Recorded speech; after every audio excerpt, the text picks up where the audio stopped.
President Biden makes a historic top-secret trip to Ukraine as Russia's war there nears the one-year mark. The president's trip included a 10-hour train ride from the Polish border into Kyiv.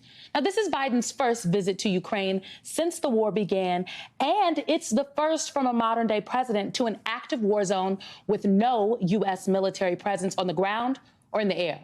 Once in Kyiv, Biden announced another $500 million in military aid and promised continued U.S. support. 1 year later, Kyiv stands, and Ukraine stands. Democracy stands. The Americans stand with you, and the world stands with you. Russia's aim was to wipe Ukraine off the map. Putin's war of conquest is failing. Remind us that freedom is priceless.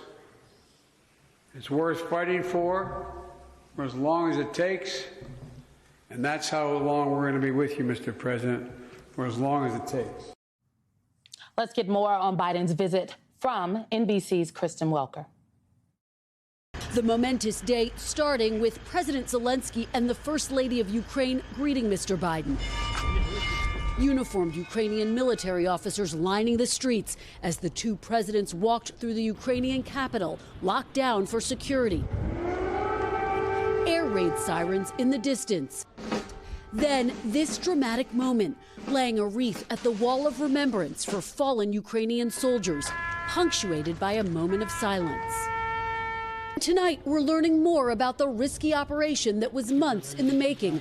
President Biden giving the final sign-off on Friday and leaving in the pre-dawn hours Sunday.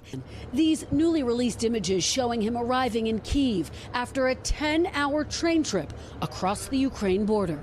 The Kremlin was notified hours in advance, all as Russia has begun its major new offensive in the east. Biden is now in Warsaw, Poland, where he'll give a speech and he will meet with NATO allies. His remarks will come as Russian leader Vladimir Putin is set to give his State of the Nation address tomorrow in Moscow. Meanwhile, U.S. officials are closely watching the relationship between China and Russia. There's growing concern from U.S. officials that China is considering giving Russia lethal aid that could be used in Ukraine. Let's get right to MSNBC chief correspondent Ali Velshi. He is live in Ukraine's capital of Kyiv. Ali, how have people in the capital responded to President Biden's visit?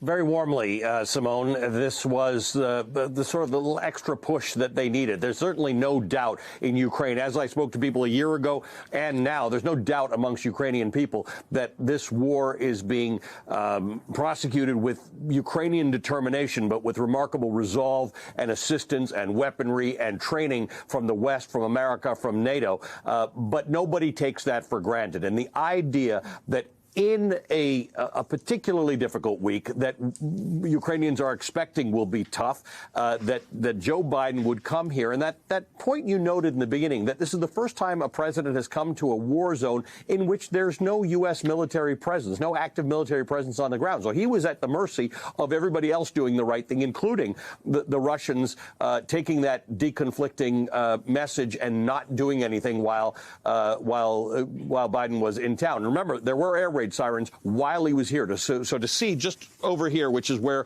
the two presidents were, to see them walking down the street with air raid sirens, not missing a beat, I think sent a lot of resolve through the Ukrainian people. We spoke to a few people today who did say that. They said, look, it's important to us to see Joe Biden here, to feel the resolve of the American people behind this war did mean something. Ali, this trip came after months of planning. Can you tell us how all of this actually unfolded?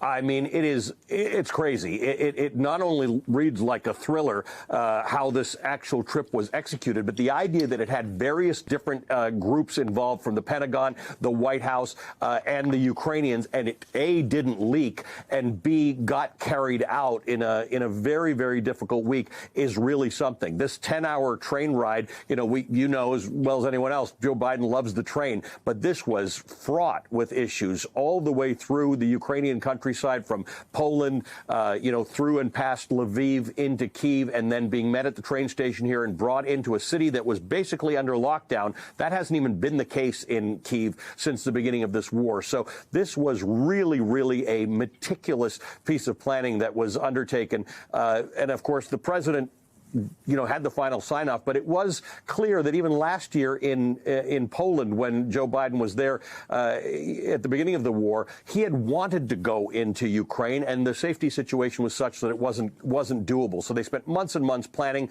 on a trip that was doable, and it was achieved. The president now back in Poland in safety. But boy, that was a real chapter. If anybody hasn't read the pool reports on how this went down, it's worth a good read. I mean, absolutely. And kudos to the Wall Street Journal's Sabrina Siddiqui, who was the print pooler on this trip. Yep. Ali, Friday will be the 1 year Russia invaded Ukraine. Are people bracing for Moscow to intensify strikes later this week? What is the feeling on the ground there? Well, there's two sorts of things going on. The fighting has intensified in the east, and that was to be expected because we're coming up to a year and Russia hasn't made territorial gains since October. So Vladimir Putin's going to make some kind of speech tomorrow, and he'd like to have something to show. It's not clear that that's going to be the case. But the sharp stick in the eye that Joe Biden coming to Kyiv was to Vladimir Putin is something that is likely to provoke some sort of response from Vladimir Putin. So even here in the cities, in Kyiv, which is very far from the front, they are bracing for something to happen. Remember, the other thing that Vladimir Putin does when he feels backed into a corner is he drops these references to nuclear weaponry, which we have not seen. But again, sometime tomorrow, we're going to get a speech from Vladimir Putin, which is going to be competing with a speech from Joe Biden, who's in Warsaw. So we're going to hear what's on the agenda for the rest of the week. But as far as Ukrainians are concerned, they are expecting some sort of retaliation for what happened today.